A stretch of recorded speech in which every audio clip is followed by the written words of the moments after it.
Señor, tu bendición sobre nuestras vidas, sobre esta clase en esta noche. La bendecimos en tu nombre, Jesús. Amén y amén. Gloria a Dios. Nos vamos a Génesis capítulo 49, donde nos quedamos, donde Jacob, ya anciano, está bendiciendo a sus hijos. Y lo comparamos con Apocalipsis 7, ¿se recuerdan? En la lista de los 144,000, donde son 140,000 sellados de cada tribu de Israel. Perdón, 12,000 sellados de cada tribu de Israel. Y estuvimos investigando quiénes son, porque se mencionan 12 en Apocalipsis capítulo 7 y en Génesis capítulo 48 y 49 hay 14. 14 porque entran en la genealogía los dos hijos de José. Entra José, su padre, y sus dos hijos, Efraín y Manasés. Estudiamos eso, como José viene a ver a su papá, su padre Jacob está enfermo, a punto de la muerte, y José le trae a sus dos hijos para que los bendiga. Y hablamos mucho del respeto a la unción y respeto a la elección de Dios, porque José, siendo profeta, al grado que fue el profeta que salvó a Egipto.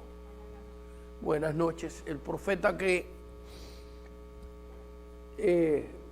pudo interpretar las visiones de Faraón, y siendo él el profeta principal, no se atreve él a bendecir a sus hijos. Estoy seguro que oró por sus hijos, pero este tipo de transmisión era la bendición patriarcal del padre de la familia, del ungido de Jehová. Y aunque José es profeta, no se atreve él, sino que trae a sus hijos para ser bendecidos.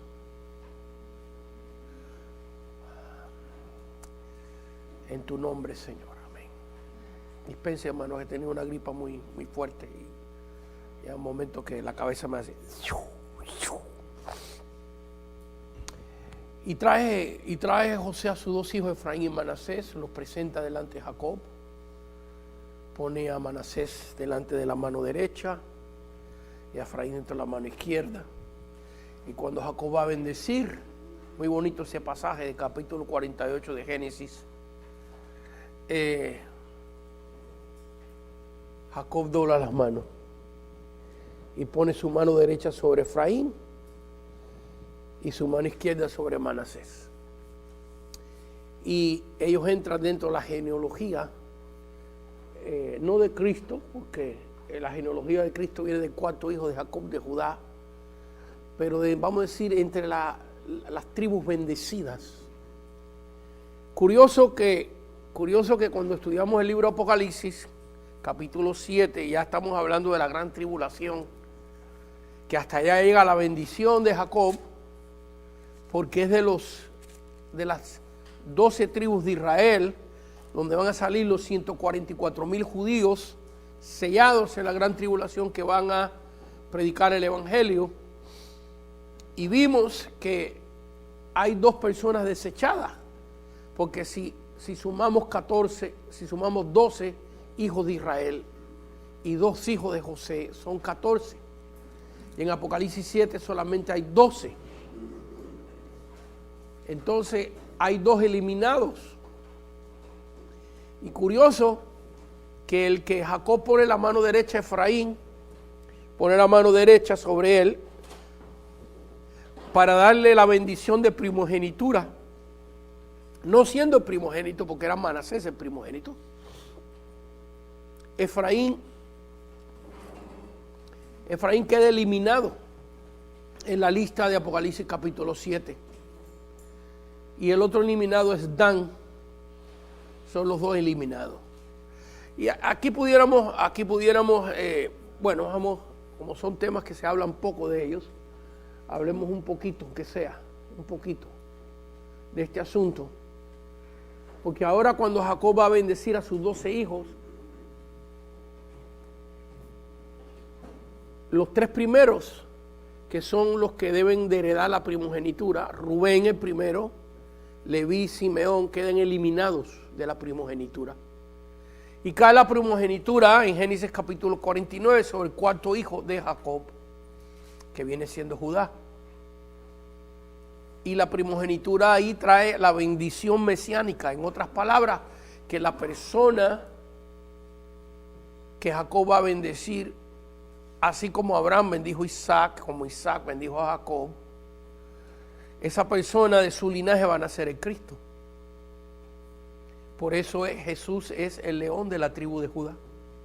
Y es precisamente en esta profecía que la vamos a leer. La estudiamos en la última clase en detalle, pero hoy le vamos a pasar por arribita nada más como un repaso para proseguir. Vemos aquí que es aquí precisamente donde hay una conexión con el Cristo, con Judá y con esta frase del león de la tribu de Judá. Así que voy a relatarlo verbalmente el asunto y leer poquito, porque si no se nos va el tiempo en esto otra vez. Pues ya lo dimos. Consíganse los CDs. Hay hasta este momento, contando creo que hay 7, ¿no? 8 CDs de estos personajes que entran en la genealogía de Cristo, que tiene que ver con la genealogía de Cristo. Rubén es el primogénito de Jacob. Sin embargo, cuando llega el momento de la bendición, hicimos mucho énfasis en esto cuando dimos la clase pasada, de que estos patriarcas, cuando llegaba este momento de bendecir, no podían bendecir de acuerdo a su deseo o a su opinión personal, sino que estaban transmitiendo la voluntad de Dios, la absoluta voluntad de Dios. Estaban bajo la unción de Dios. Y vemos acá, vamos a leer rápidamente, Génesis 49, versículo 2, juntaos y oír, hijos de Jacob, y escuchar a vuestro padre Israel. Rubén, tú eres mi primogénito, mi fortaleza y el principio de mi vigor. Principal en dignidad, principal en poder. Primero viene todos los elogios y todo lo positivo. Impetuoso como las aguas, no serás el principal. Ahí viene la destitución. Y lo explica: por cuanto subiste al lecho de tu padre, entonces te embeleciste subiendo a mi estrado. Cometió un pecado muy grave. Rubén, vaya familia esta, hermano. Fíjense que la Biblia no esconde nada. Esto si pasa entre una familia, uno trata de esconderlo. Pero Dios no esconde nada. Aquí está todo. Rubén cometió adulterio con su madrastra. Recuérdense que Jacob tiene 4 esposas. Tiene a Lea, a Raquel, y tiene a Bilha y Silpa. Y una de estas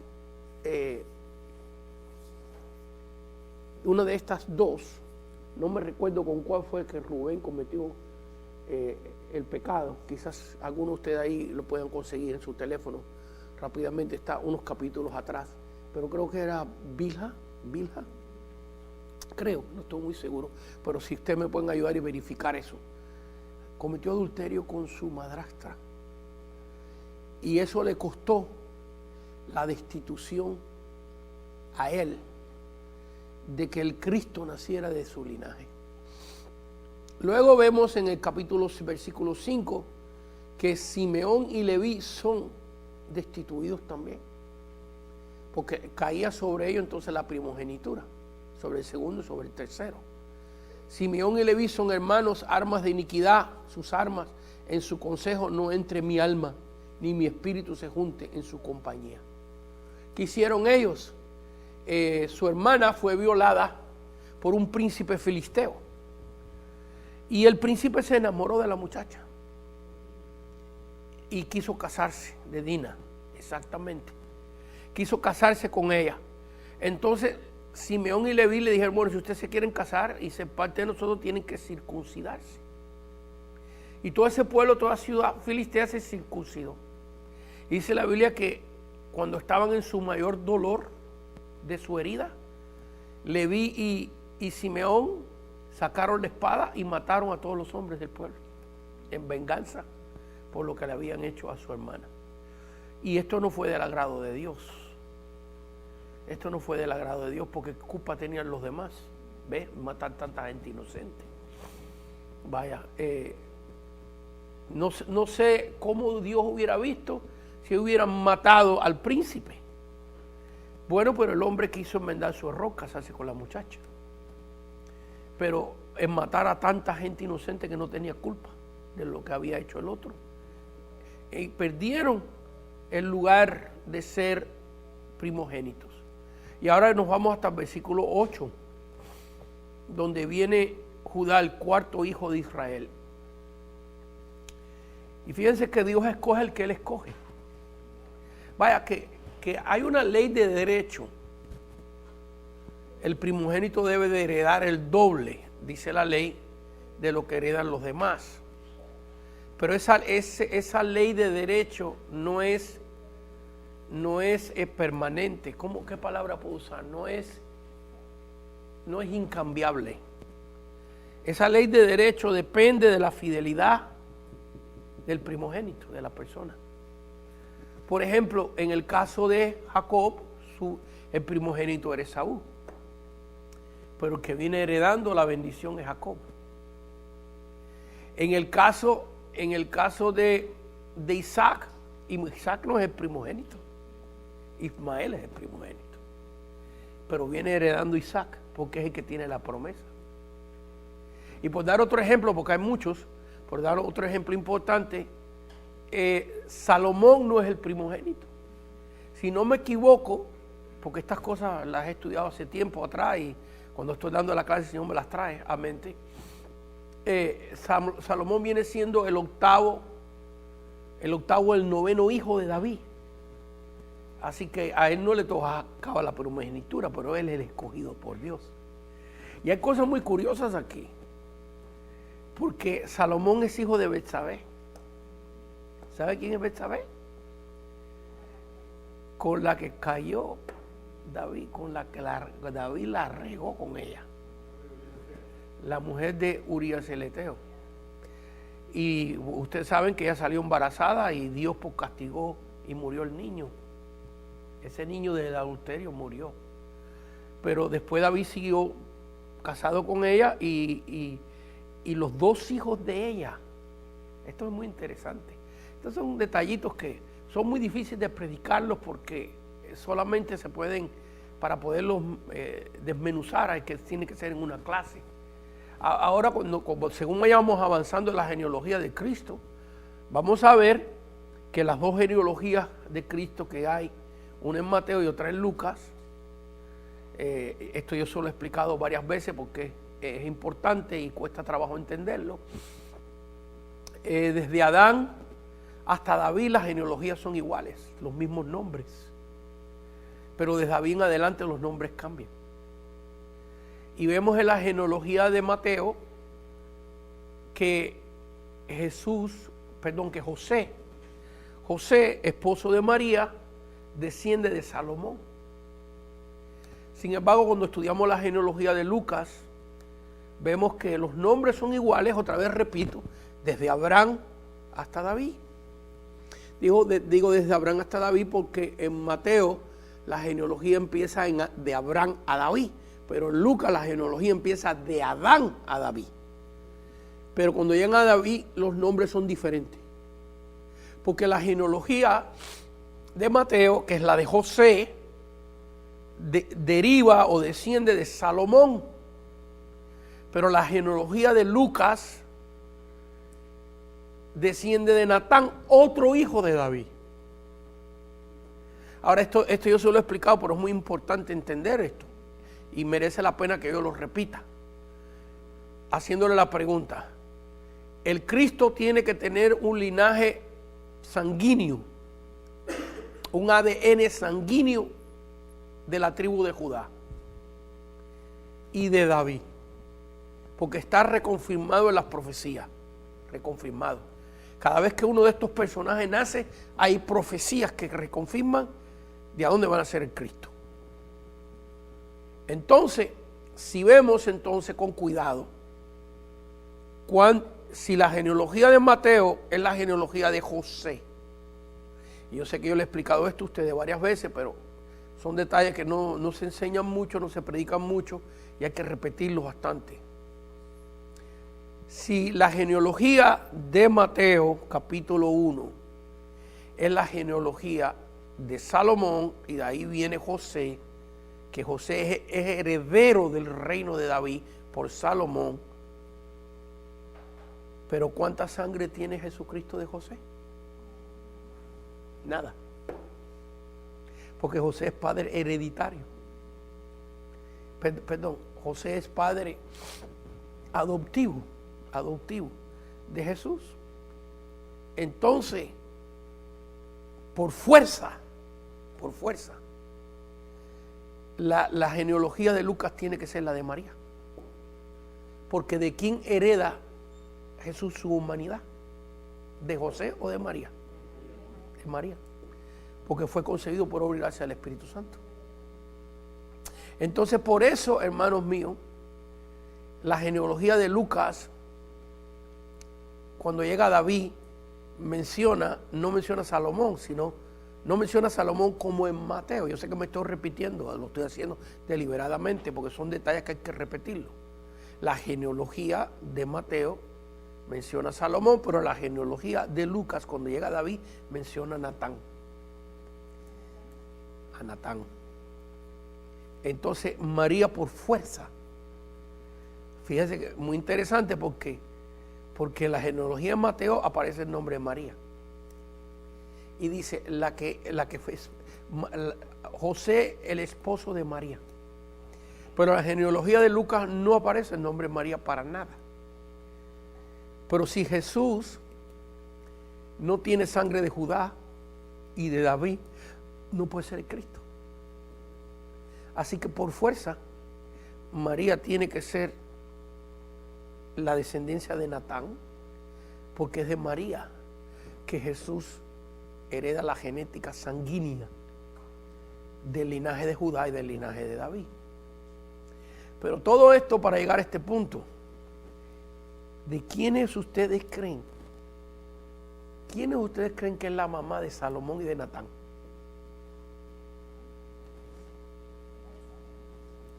Adivinaron correctamente. Qué curioso está eso, ¿verdad? Porque David tuvo otras esposas. Y de otro de sus hijos podían haber sido el escogido. Sin embargo, Dios escogió los dos hijos de Betsabé, Salomón y Natán, para que entraran en la genealogía de Cristo. Entonces vemos que Cristo hereda el reino por dos líneas. Una línea adoptiva de José y una línea sanguínea de María. Una línea adoptiva de Salomón y una línea genética de Natán. Los dos hijos de David con Betsabé. Qué tremendo, ¿eh? Cosas que Dios hace. ¿Y quiénes somos nosotros para cuestionarlo? ¿Saben por qué? Porque a pesar de los errores que comete la gente en una genealogía, los que vienen adelante pueden cambiar eso. Con su fidelidad lo pueden cambiar. Por eso fíjense que aunque Leví no hereda la primogenitura, por lo que el mismo personaje o la misma persona de Leví hizo, pero sin embargo, en el Éxodo es la tribu de Leví la única que hereda el sacerdocio. Entonces que vemos que ese que fue destituido, los hijos y los nietos y los tataranietos de esa persona aprendieron la lección y dijeron: nosotros vamos a ser fieles a Dios. Y esa decisión personal de esas personas que vinieron, porque Aarón y Moisés son descendientes de Leví, los dos. Y es la tribu del sumo sacerdote. Y es las personas que Dios escoge para que entren dentro de la misma shequina de Dios, dentro de la misma esencia de Dios, dentro del lugar santísimo. Son las personas que cambiaron aquella destitución. Y esto pasa mucho en la Biblia. Lo hemos estudiado también cuando estudiamos las dispensaciones, en el caso de Samaria. ¿Se recuerdan? En el caso de Samaria, que cuando vemos las 7 experiencias del Espíritu Santo en el libro de los Hechos, la tercera experiencia viene siendo con Samaria, la primera en Pentecostés, la segunda Hechos 4:31, la tercera Hechos 8 Samaria, la cuarta Hechos 8 el eunuco, la quinta Hechos 9 Pablo, la sexta Hechos 10 Cornelio y la séptima Hechos 19, 12 discípulos en Éfeso. Pero fíjense que la tercera experiencia con el Espíritu Santo, que está en Hechos 8, del versículo 1 al 25, es con los samaritanos. Los samaritanos reciben el Espíritu Santo y son los primeros gentiles. ¿Ve? Cuando leemos el libro de los Hechos, pensamos que es Cornelio, el primer gentil que recibe la llenura o el bautismo del Espíritu Santo en Hechos capítulo 10, pero no es así. Son los samaritanos. Fíjense que los judíos y los samaritanos ni se hablaban. Eso dice el libro de Juan, cuando relata el encuentro de Jesús con la mujer samaritana, y en otras partes también. Son gentiles. Y fueron los primeros gentiles maldecidos. ¿Se recuerdan? Cuando Noé sale del diluvio y siembra una viña y se le fueron las copas. Se le fueron las copas de vino y estaba Noé desnudo. El que encontró gracia delante de Dios era perfecto en todas sus generaciones. Aquí estaba desnudo teniendo un party en su tienda, él solito, pues a lo mejor con su esposa, quién sabe. Y Canaán, nieto de Noé, hijo de Cam, se burlaron de él. Y cuando Noé volvió en sí, se le pasó aquello. Dios trajo, porque recuérdense aquí que aquí no es que es cuestión de que un hombre bendiga o maldiga. ¿Ves? Voy a decir algo que me vino allá de esos dichos caribeños un poquito fuerte, no lo tome mal. Pero allá, cuando alguien te maldecía, allá en Cuba, aunque yo soy mexicano, porque llevo aquí 50 años, mi esposa es de México, y ya digo, híjole, y pues, ¿qué pasó? Y todo esto. Dicen, allá decían, los del campo decían, la maldición de un burro no llega al cielo. Entonces, no importa cuánto una persona maldiga o cuánto una persona bendiga, para que eso tenga efectividad tiene que venir de Dios. Por eso Balaam no podía maldecir y todo lo que hacía era bendecir. Bueno, la cosa es que lo que Noé dice viene de Dios. Porque cae una maldición sobre Canaán, algunos de las descendencias de Cam, no todos, y Canaán. Y los samaritanos son descendientes. Los primeros maldecidos son los primeros bendecidos, gentiles, ¿lo ven? Cómo Dios lo vira todo al revés. Aquellos que fueron los primeros maldecidos, ahora en Cristo, son los primeros gentiles bendecidos. Porque las dos primeras experiencias de Pentecostés, Hechos 2 y Hechos 4:31, son con israelitas. Pero ya la tercera es con gentiles. Y esto tiene que ver con lo que estamos leyendo. Usted a lo mejor piensa, el hermano Kili se ha ido para aquí, se ha ido para allá, así, ¿verdad? Me he ido por todos los lugares, pero tiene que ver con esta bendición de Jacob sobre su genealogía. Entonces vemos, hermano, que cuando Jacob cruza las manos y bendice a Efraín, le da la primogenitura a Efraín y bendice también a Manasés, pero a través de la historia, Manasés llega a ser más fiel que Efraín. Y por eso en el Apocalipsis, en la lista de las 12, aparece Manasés y no aparece Efraín. La fidelidad de esta persona cambió la destitución o el juicio. Y ustedes saben muy bien que Éxodo capítulo 20, versículo 5 dice que Jehová visita la maldad de los padres sobre los hijos hasta la tercera y cuarta generación de los que me aborrecen. Vaya, Jehová visita la maldad de los padres sobre los hijos hasta la tercera y cuarta generación. Coma, hay una coma ahí, de los que me aborrecen.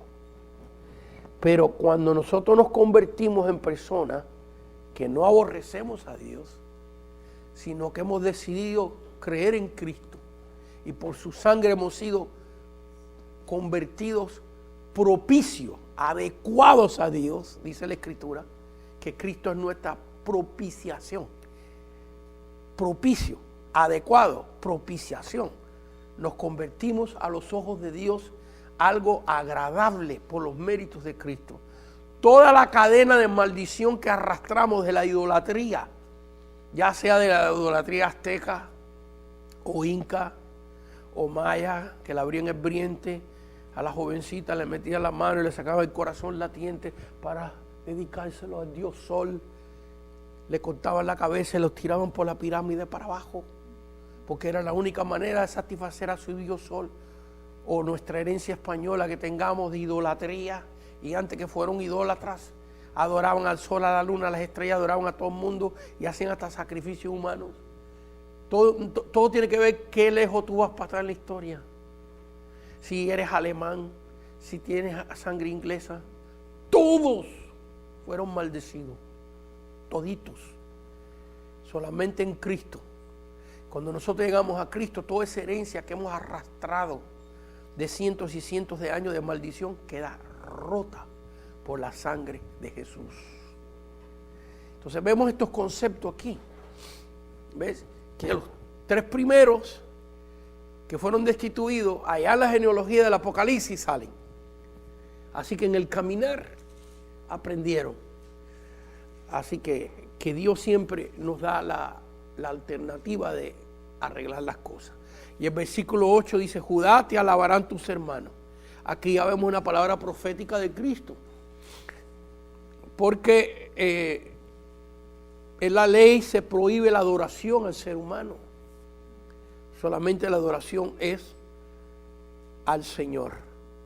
Tu mano en la cerviz de tus enemigos.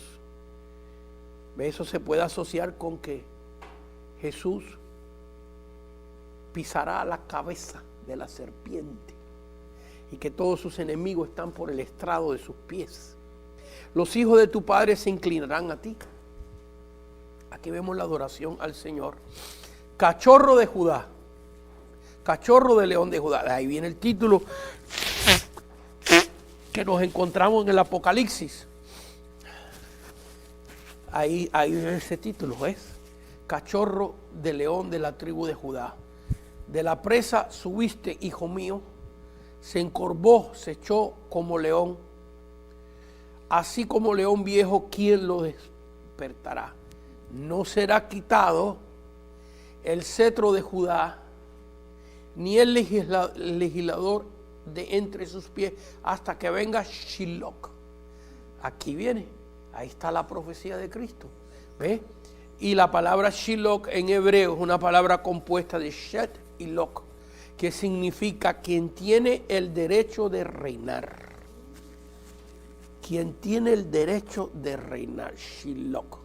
Así que aquí vemos en la genealogía de Cristo este personaje que ahora de cada uno de estos, de cada una de estas personas, Dios va escogiendo a uno y a uno y a uno y a uno y a uno, porque muchos de estos personajes tuvieron varios hijos. No tuvieron uno nada más, tuvieron varios. Y Dios va escogiendo a uno, a uno y a uno. Ahora, hermanos, ya vemos que la bendición cayó sobre Judá. Vamos ahora a tratar de estudiar la vida de Judá. Y nos vamos ahora a Génesis 38, Yo creo que aquí no. Sí, a Génesis 38. Tenemos que virar hacia atrás a un incidente de la vida de Judá. Y voy a tratar de leerlo del capítulo, versículos salteados, porque como ustedes pueden ver, tiene 30 versículos el capítulo. Aquí encontramos a Judá en una situación espiritual muy decadente.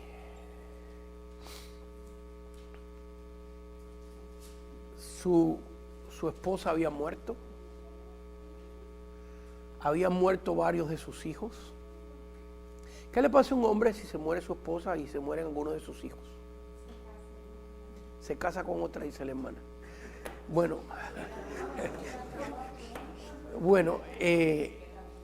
antes de casarse con otra, ¿qué le pasa emocionalmente a un hombre que se muere su esposa y se le mueren sus hijos? Y le queda uno nomás. Alegría, depresión, tristeza. Y la depresión les pregunto a ustedes, puede llevar a un hombre fiel a decaer espiritualmente. Hemos visto eso, hemos visto a hombres muy fieles y mujeres muy fieles que pasan una situación deprimente, una situación de decadencia, una situación espiritual y emocional muy dura, muy difícil, perder tu esposa y tus hijos, todos, y que te quede uno nomás, es capaz de llevarte a un tipo de depresión. Les pregunto, hemos visto a personas muy fieles, hombres o mujeres, que hayan caído y practicado cosas que a lo mejor nunca pensaban, ni nosotros pensábamos que los veríamos así. ¿Han visto ustedes casos de eso? Levanten la mano, por favor, los que han visto casos de eso.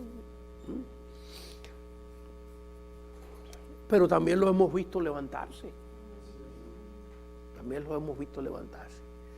Yo pienso, en mi opinión, hermano, y puedo equivocarme.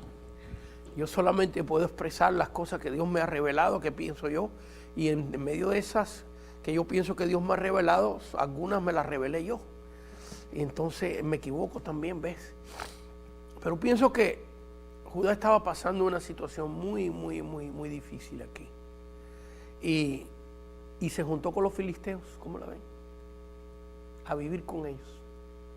Y vamos a leer la historia, a ver lo que pasa. Vamos a leer del versículo 1 rápidamente. Aconteció en aquel tiempo que Judá se apartó de sus hermanos. Aquí está el primer error. ¿Ves? Porque recuérdense que Jacob todavía está vivo. Fíjense que en el capítulo 49 donde Jacob bendice a Judá. Aquí faltan años. Y Judá está viviendo con su padre y con sus hermanos. ¿Ve? Y dice aquí que se apartó de sus hermanos. Y se apartó de sus hermanos, se apartó de su padre. Es más, que en el capítulo 38 no vamos a ver que Jacob aparece por ningún lado. Como que se desconectó de la familia. ¿Ve? Eso es lo que pasa cuando una persona se deprime. Una persona que está pasando un momento difícil. Lo peor que puede hacer es apartarse de sus hermanos. Me refiero a la iglesia, ¿no? Porque aunque una persona no esté muy bien, si tú sigues congregando, si tú sigues en la iglesia, eso te va a ir fortaleciendo poquito a poco hasta levantarte, ¿ves? Hasta bendecirte. Pero lo malo es si te sales de las manos del alfarero. Fíjense que la vasija que se echó a perder, él la volvió y la hizo otra nueva. ¿Pero por qué? Porque se mantuvo en sus manos. Si él agarra el barro y hace así, lo tira para allá, ese barro se convierte casi en piedra y ya no sirve para nada. No hay manera de hacer el barro regresar a su condición útil, Se convierte en un tiesto. ¿Sabe lo que es un tiesto? Un pedazo de una vasija de barro rota. Con eso se arrascaba Job, con un pedazo de tiesto de las llagas. Entonces, Cuando pasamos momentos difíciles, una de las estrategias que el enemigo quiere es no congregues. Apártate de la iglesia. Al fin y al cabo, si son todos unos hipócritas, dice el diablo. El error más grande de pensar es que tú vas a venir a la iglesia y encontrarte a gente perfecta. ¿Ves? Ese es el error más grande que cometemos. Y cuando empezamos los caminos del Señor así pensamos, ¿no? Que en la iglesia todo el mundo es buena gente, todo el mundo te va a caer bien y tú le vas a caer bien a todo el mundo. Y son seres humanos llenos de defectos que Dios está haciendo su obra poquito a poco en nosotros, según nos dejamos. Bueno, porque si sigo le voy a predicar. Y dice aquí, se fue un varón adulamita que se llamaba Irat. Y vio allí Judá a la hija de un hombre cananeo, el cual se llama Súa, y la tomó. Así que se casó con una mujer cananea, de la raza que tenía la maldición. ¿Por qué? ¿Por qué la tierra de Canaán se llama tierra de Canaán? Esto lo estudiamos en las dispensaciones. ¿Por qué? Porque un nieto de Noé se llama Canaán. Y Noé le entregó esa tierra. Y por eso esa tierra se convirtió en posesión de Canaán. La tierra de Canaán. Lo decimos tantas veces que se nos olvida que se llama así porque el dueño de la tierra, el original dueño de la tierra se llamaba Canaán. Entonces dice aquí que Judá, el que va a tener, fíjense, aquí hay una treta del enemigo, pero Dios la hace como Él quiere. El cual se llama Súa, y la tomó y se llegó a ella, y ella concibió y dio a luz un hijo y llamó su nombre Er.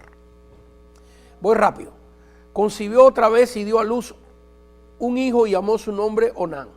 Volvió a concebir y dio a luz un hijo y llamó su nombre Sela. ¿Cuántos hijos hay ahí? Tres. Y estaba en Kesib cuando dio a luz. Después Judá tomó mujer para su primogénito Er, la cual se llamaba Tamar. Y Er, el primogénito de Judá, fue malo ante los ojos de Jehová, y le quitó Jehová la vida. Entonces Judá dijo a Onán: llégate a la mujer de tu hermano y despósate con ella y levanta descendencia a tu hermano. Y sabiendo Onán que la descendencia no había de ser suya, sucedía que cuando, y esto tengo que leerlo con cuidado aquí, pero está en la Biblia, que cuando se llegaba a la mujer de su hermano, vertía en tierra por no dar descendencia a su hermano. Y desagradó en ojos de Jehová lo que hacía, y a él también le quitó la vida. Y dijo Judá a Tamar su nuera: quédate viuda en casa de tu padre hasta que crezca Sela mi hijo, porque dijo: no sea que muera él también como sus hermanos. Y se fue Tamar y estuvo en casa de su padre. Pasaron muchos días y murió la hija de Súa, mujer de Judá. Así que está viudo, sus hijos han muerto, se apartó de su padre, de sus hermanos, todo el ambiente dispuesto para que el enemigo haga tremendas cosas. Después Judá se consoló y subía a los trasquiladores de las ovejas de Timac y a su amigo Irán, el adulamita. Así que se hizo amigo de pecadores también, como Pedro, que fue a calentarse ahí con los enemigos que estaban arrestando al Señor. Y fue dado aviso a Tamar diciendo: he aquí tu suegro sube a Timar a trasquilar las ovejas. Mire lo que está pasando, lo que va a pasar aquí. Entonces se quitó ella los vestidos de su viudez y se cubrió con un velo y se arrebozó y se puso a la entrada de Enemaín junto al camino, porque veía que había crecido Sela y ella no era dada por él por mujer. Voy a hacer una pausa pequeñita aquí, porque lo que viene ahora es difícil de creer. Pero recuérdense que aquí estamos en otra dispensación, en otro pacto. Por eso este curso empieza estudiando los diferentes pactos, las diferentes dispensaciones, para que entendamos cuáles eran los requisitos de Dios en cada uno de ese periodo de tiempo. Obviamente aquí hay cosas que nosotros no aceptaríamos. Por ejemplo, de que cuando se muera un hombre, el hermano venga a levantarle descendencia, no aceptaríamos eso. Pero en esta dispensación es obvio que Dios lo aceptaba, porque fíjense que el que quería tener la intimidad, pero no levantarle descendencia al hermano, ¿entendieron esa parte? Dios lo mató. Dios lo vio como algo. Y ahora vemos aquí que esta mujer cananea llamada Tamar, así como Ruth más adelante, y así como Rahab más adelante, fueron mujeres que eran cananeas, que venían de la línea de maldición, pero tenían un gran deseo de ser parte del pueblo de Dios. Y ella sabía que en este hombre Judá había una bendición de Dios. Ella quería ser parte del pueblo de Dios. Y aunque los métodos aquí, definitivamente en nuestra dispensación de la gracia, nuestro pacto que vivimos hoy, no sean aceptables, pues es obvio que fueron aceptables en este tiempo. Así que vamos a leer lo que acontece. Así que vemos que el hijo menor de Judá no se lo quería dar porque Judá pensó, me lo va a matar. Fíjense, él pensaba, aquí hay algo muy interesante, ¿ves? Que aprender. Él pensaba que la maldición la tenía ella. Sin embargo, ¿quién era el que tenía la maldición? No, Judá no. ¿Quiénes eran? ¿Qué dice la Biblia que hacían lo malo delante de Dios? Sus hijos. Sus hijos. Así que él pensaba que era ella. Estaba ciego. El amor del padre lo cegó. Hay veces que pasa eso. A mí me pasaba. Cuando yo estaba jovencito en la high school, yo tenía un amigo que fumaba marihuana, hacía droga, hacía de todo. Y yo no hacía nada de eso en ese tiempo. Ya más adelante después sí, pero en ese tiempo yo era un joven sano. Y cada vez que yo iba a casa de mi amigo, su mamá me decía, no te juntes más con Victico, por favor. Porque mira, tú haces droga. Y yo me callaba la boca por no descubrirlo a él. ¿Ves? Entonces la mamá cieguita pensando que su hijito era el inocente y era la pata del diablo. ¿Ves? Y que hacía las tareas, y hasta yo lo ayudaba a hacer las tareas y todo. Yo estaba recién llegado de Cuba, tenía 13, 14 años y no había tanta malicia en mí. Ya después me corrompí. Pero a Judá le pasaba lo mismo, su hijito, pobrecito, los inocentitos. Esta es la que está maldecida. Resulta ser que ella es la que tenía el corazón para Dios y quería ser parte de las cosas de Dios y sus hijos. Entonces miren lo que esta hace. Se disfraza de ramera y se pone en la puerta del pueblo. Y el versículo 15, y la vio Judá y la tuvo por ramera, porque ella había cubierto su rostro. Y se apartó del camino hacia ella y le dijo, déjame ahora llegarme a ti, pues no sabía que era su nuera. Y ella dijo, ¿qué me darás para llegarte a mí?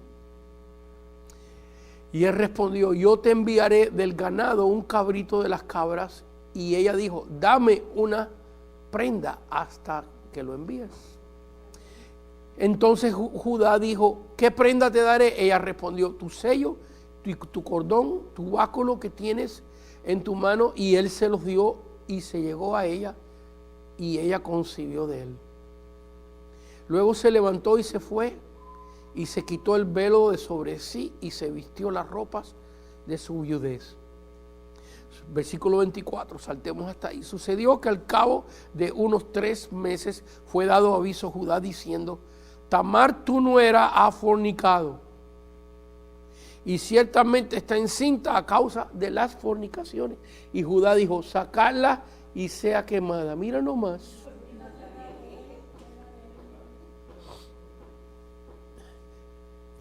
Primeramente, ¿qué hacía el siervo de Dios con una ramera? Para empezar por ahí. Vaya, eso muestra la condición espiritual tan decadente que tenía Judá, basado, por eso yo expliqué del asunto de esa muerte de sus hijos y su viudez, su depresión y todo esto. Expliqué todo esto para poder entender, para que podamos entender lo que está pasando. Y él no es el único. El hombre según el corazón de Dios de David, ¿se recuerdan? Se recuerdan que se hizo pasar por loco. Se hizo pasar por loco porque tuvo miedo de los filisteos. El que se paró delante de Goliat le dijo: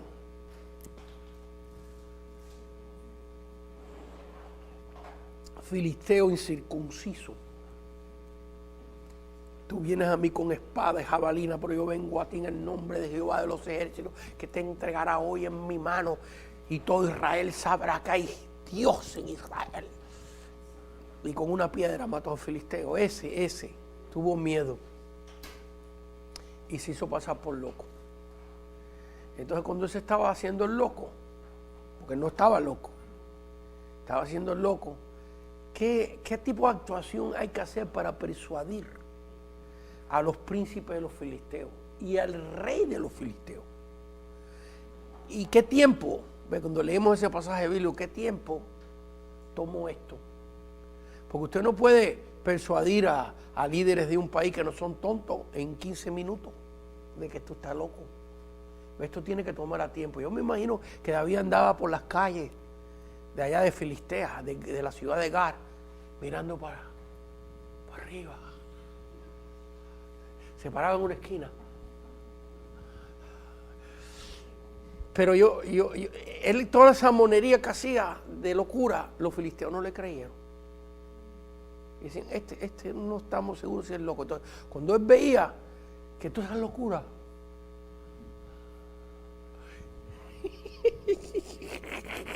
no trabajaba, dijo: yo tengo que incrementar esto, yo tengo que incrementar esta actuación. Y entonces se hizo cholo, pandillero, el primer cholo de la historia, y empezó a escribir en las paredes, seguro para persuadir a los filisteos. Yo le voy a decir que no se sabe lo que puso, pero capaz que escribía: que vivan los filisteos, que vivan los filisteos.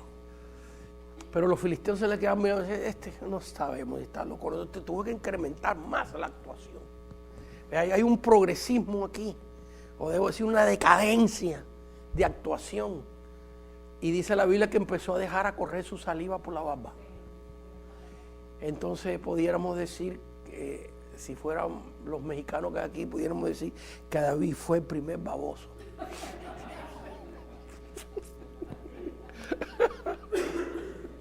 Ríense un poco, hermano, por favor. Ríense un poquito, para que no se duerman. Bueno, que estaba haciendo una comparación para que no pensemos que Judas es el único. ¿Ok? Judas es el único. Aquí vemos a un gran siervo de Dios. Y luego después lo vemos en una cueva de Adulán, huyendo. Se metió en un lugar solo y dice: yo necesito estar solo. Y cuando miro para allá, vienen 400 y pico hombres. Dice: endeudados, perseguidos por la ley, con aflicción de espíritu. Imagínese usted, si usted está deprimido y te llegan 400 con aflicción de espíritu y endeudado. Hace falta que te venga gente con dinero y alegre y eso. Bueno, pues ese mismo David, ahí siguiendo después de la locura, viene el pasaje donde está en la cueva de Adulán. Y Dios lo usó para de esos hombres que salieran los valientes de David y los tesoreros del país y los secretarios de esa escoria. Salió la crema del país. Entonces vemos, hermano, que Dios lo pinta con mucho para no irme para otros lados. Pero todos esos hombres que pasaron estas depresiones y estos momentos difíciles tenían suficiente amor para el Señor para con el tiempo recuperarse con la ayuda de Dios y pararse y hacer la voluntad de Dios, ¿ves? Porque vemos que Noé se pegó una borrachera. Y la consecuencia de la borrachera fue la maldición de Cam y de Canaán. Pero no vemos a Noé emborracharse otra vez. ¿Ves? Salió de un diluvio de más de un año encerrado en una barca, y cuando sale afuera sale a un mundo donde no hay nadie. ¿Qué te pasaría a ti si tú caminas 3 millas y no ves a nadie? Y al otro día caminas 4 y no ves a nadie. Y caminas un año y no ves a nadie. Y no ves a nadie, y no ves a nadie. ¿Qué te va a pasar? No tienes un tío, un entenado, un primo, nada. Bueno, lo que le pasó a Noé, se deprime uno, ¿ves? La Biblia lo dice, el Señor dijo, no es bueno que el hombre esté solo. Entonces vemos aquí que esta es la situación de Judá. Me he tomado el tiempo a explicar esto para que no seamos muy juiciosos. ¿Qué hizo Judá? Muy mal. ¿Cómo el siervo de Dios va a encontrarse una ramera, a buscar una ramera? Y dice aquí que ella concibió y luego cuando le dice que está embarazada, sacarla y sea quemada, como si eso no duele. Pero ella cuando, el versículo 25, pero ella cuando la sacaban envió a decir a su suegro, del varón cuyas son estas cosas estoy encinta. También dijo, mira ahora de quién son estas cosas, el sello, el cordón y el báculo. Entonces Judá lo reconoció y dijo, más justa es ella que yo. Bueno, ya aquí empezó a componerse el hombre, ¿no? Aquí empezó a corregir el error. Dice, por cuanto no le he dado a Sela a mi hijo y nunca más la conoció. Y aquí viene la cosa. Fíjense que Judá tiene otro hijo que se llama ¿cómo? Les pregunto para que se les quede grabado. ¿Cómo se llama el hijo que le quedó? Sela. Judá tiene otro hijo. Pero miren lo interesante de esto. El versículo 29. Pero volviendo él a meter la mano, he aquí que salió su hermano y ella dijo, ¿qué brecha? Déjame leer porque no se va a entender. Seguimos leyendo el versículo 27. Aconteció que al tiempo de dar a luz, he aquí había gemelos en su seno. Habían 2 y estaba Sela. Aquí en la genealogía de a donde van a nacer el Cristo hay 3 personas, ¿la ven? Sela y los gemelos que tiene Tamar. Aconteció que al tiempo de dar a luz, he aquí había gemelos en su seno. Sucedió cuando daba a luz que sacó la mano el uno y la partera tomó y ató a su mano un hilo de grama diciendo, este salió primero. Pero volviendo a él a meter la mano, he aquí salió su hermano. Y ella dijo, ¿qué brecha te has abierto? Y llamó su nombre brecha. Fares. Así que vemos aquí este hijo de Judá que se llama Fares. ¿Quién usted cree que engendró la bendición para que naciera el Cristo de él? ¿A quién usted cree? ¿Sela o Fares? ¿Quién usted cree? ¿Quién le está atinando? ¿Quién usted cree de estos 3 será el que va a heredar la bendición para que nazca el Cristo de él? Fares. ¿No se le hace un poquito extraño que nazca de Tamar? Y del otro ni sabemos el nombre. Estas son las decisiones. Cuando hay cosas en el camino de Dios que tú no entiendas, recuérdate de esto. Estas son las decisiones que Dios toma y no consulta con ningún hombre, porque eres soberano. Porque a nosotros se nos hace ilógico.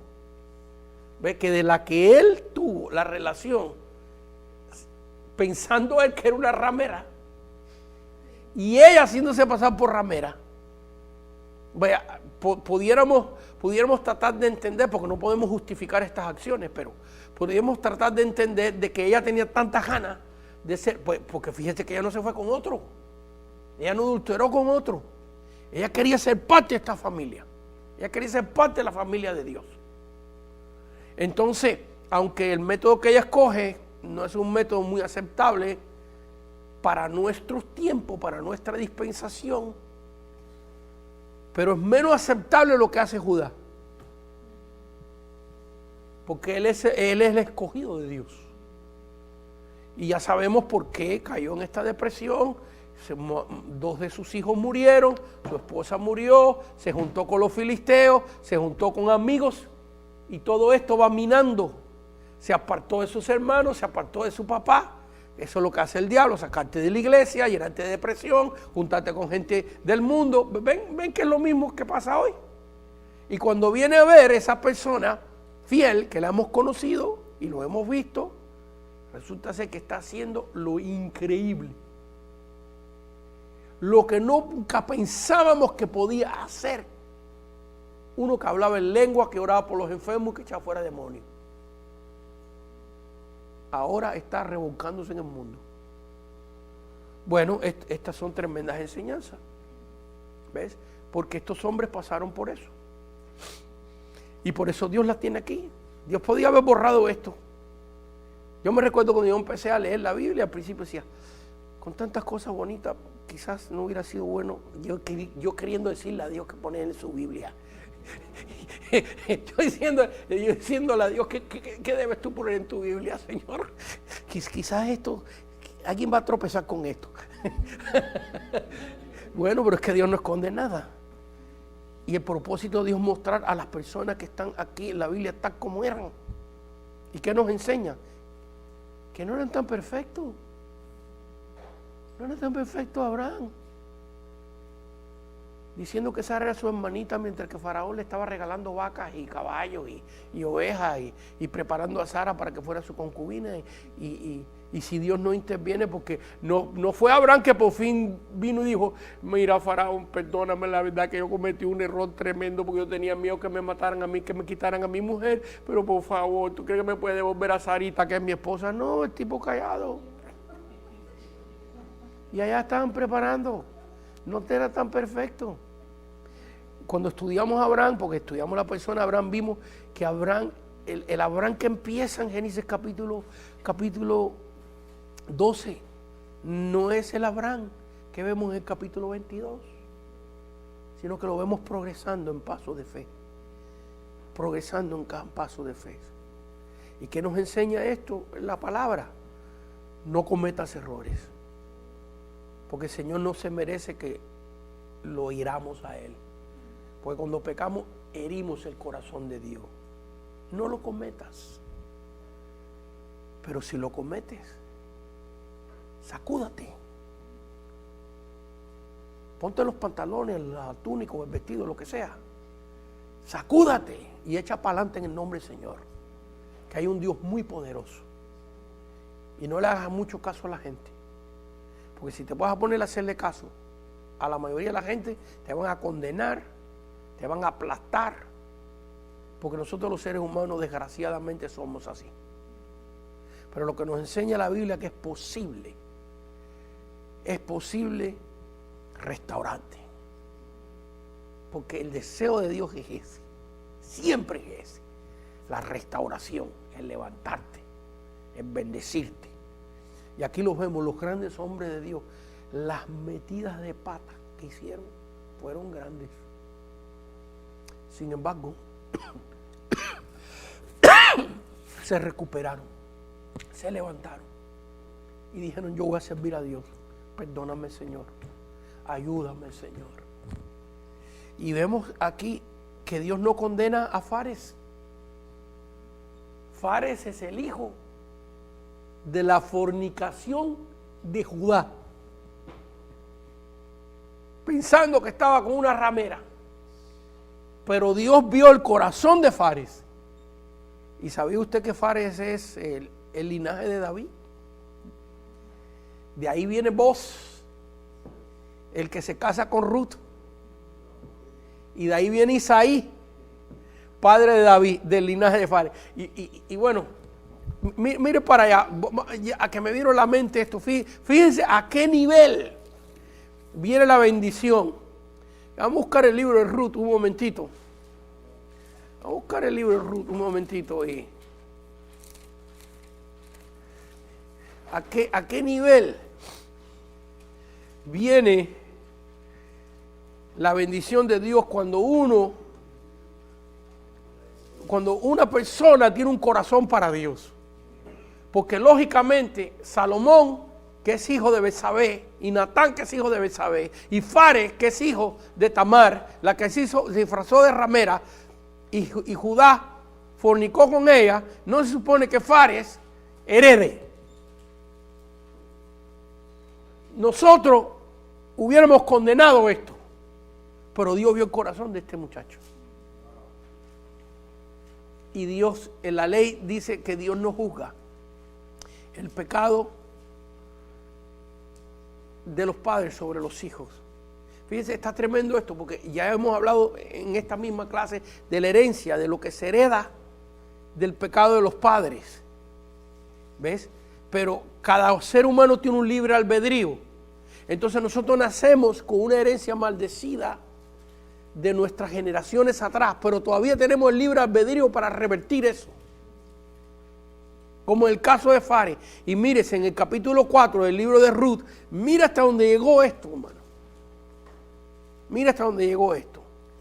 Dice, pues vos, mire, cuando vos se casa con Ruth la Moabita, y en las próximas clases aquí vamos a entrar en esta genealogía, porque tiene que ver con la genealogía de Cristo, pero vamos a adelantarnos un poquito, dice. Fíjense el versículo 12, capítulo 4, versículo 12. Dice, y sea tu casa como la casa, un poquitito más atrás, vámonos al versículo 11. Y dijeron todos los del pueblo que estaban a la puerta con los ancianos, testigos somos, Jehová haga a la mujer que entra en tu casa como a Raquel y a Lea, las cuales edificaron la casa de Israel. Y tú, aquí es la bendición que le está dando el pueblo a Boz y a su esposa Ruth. Esta es la bendición. Y tú seas ilustre en Efrata y seas de renombre en Belén. Y sea tu casa como la casa de ¿quién? De Fares. Fíjense que el nombre de Fares ahora se convierte en una oración de bendición. Y que sea tu casa como la casa de Fares, el que Tamar dio a luz a Judá, y por la descendencia que de esa joven te dé Jehová. Vos pues tomó a Ruth, y ella fue su mujer, y se llegó a ella, y Jehová le dio que concibiese, y dio a luz a un hijo. Y las mujeres decían a Noemí, loada sea de Jehová, que hizo que no te falte hoy pariente cuyo nombre será celebrado en Israel. Prosigo, déme un segundito.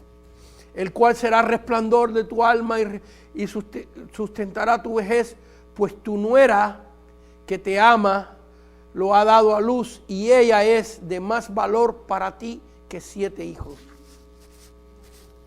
Y tomando Noemí el hijo, lo puso en su regazo y fue su aya. Y le dieron nombre las vecinas diciendo, le ha nacido un hijo a Noemí, y lo llamaron Obed. Aquí viene la cosa, fíjate. Este es padre de Isaí, padre de David. Estas son las generaciones de Fares. Así que fíjense, esto está tremendo. Que el hijo, otra vez, de aquel incidente que ya hemos narrado, para no narrarlo otra vez, él invirtió la maldición. Primeramente hay una maldición que trae su mamá, que es cananea. Segundo, trae una maldición porque es concebido en un acto falso y inmoral. La mamá se disfraza de ramera Y Judá comete una fornicación con ella, así como lo leímos en el pasaje, así como tomarse un vaso de agua. Tú sabes que tú quieres que te dé y no dame esto y dame aquello y dame el báculo, que te voy a mandar un corderito y todo este lío. Y cuando se entera que está encinta, sácala afuera y quémala en viva, así ni fue a visitarla. ¿Ves? Entonces vemos aquí que el niño que nace, Dios le da un corazón para él. Y el niño que nace decide servir a Dios. Y reinvierte toda la maldición. Y se convierte hasta en un dicho de bendición.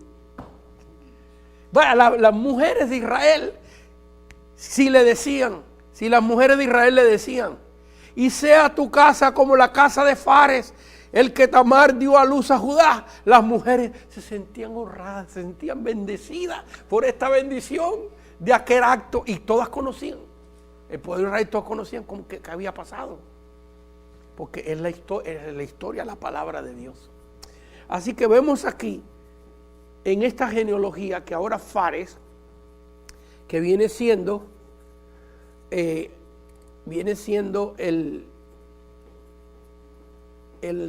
tatarabuelo, Obed, Isaí y David. Obed es hijo de Ruth y de Boz. Y Isaí es nieto. Y bueno, viene siendo, aquí viene la genealogía, mira, aquí la menciona. Vamos a leerla. Estas son las generaciones de Fares. Fares engendró a Exón, Exón engendró a Ram, Eniamín engendró a Nazón, Salmón engendró a Boz, Boz engendró a Obed, Obed engendró a Isaí y Isaí engendró a David. Así que vemos bastantes generaciones desde Fares hasta David. Quizás pudiéramos, vamos a contarla, si faltan unos minutos y no quiero pasar a otro tema. Así que vamos a contarla. Está Fares, está Esrón, está Ram, está Aminabad, está Nazón, está Salmón, y está Boz, está Obed y está Isaí. ¿Cuántos contamos? 9. Yo conté 9 generaciones. Así que vemos que 9 generaciones después todavía se acordaban de Fares. No es un nombre oculto. Uy, no vayas a mencionar ese, porque ese fue el que salió de la fornicación de Judá con Tamar, que se disfrazó de ramera. Ay, fuchi, mira esa muchacha, que lo malo que hizo. Bueno, sí, ella lo hizo malo y Judá también lo hizo malo, pero el niño que nació lo hizo bueno. Y reinvirtió todo y cayó la bendición de Dios sobre él. Un aplauso, Señor, hermanos. Gracias, Señor, te damos en esta noche por tu palabra, por tu gracia en nuestras vidas, Señor. Señor, qué lecciones tan tremendas, que estos hombres eran hombres de carne y hueso. Ayúdanos a aprender de sus errores, Señor, porque están aquí para que nosotros no los cometamos. Señor, no están aquí estos errores para que nosotros tomemos nuestra vida con ligereza y digamos, ellos cometieron errores, nosotros también los voy a cometer, y adrede nosotros cometamos errores abusando de tu misericordia, sino que estos errores están aquí, Señor, para que nosotros aprendamos y no los cometamos. No lo hagamos. Pero también aprendemos, Señor, que tus misericordias son nuevas todos los días. Y que no importa que hizo nuestro abuelo, nuestro padre, nuestro tatarabuelo. Nosotros hemos venido a ti. Y nosotros hemos dado nuestro corazón y nuestra vida a ti. Y en nuestra persona, Señor, ahora transmitimos una bendición tuya a nuestros hijos, a nuestros nietos, a nuestras futuras generaciones. Presentamos nuestras familias delante de ti. Aprendiendo de estas lecciones en tu palabra, presentamos nuestras generaciones delante de ti, así como Fares decidió servirte y bendijo 9 generaciones. Presentamos nuestros hijos, nuestros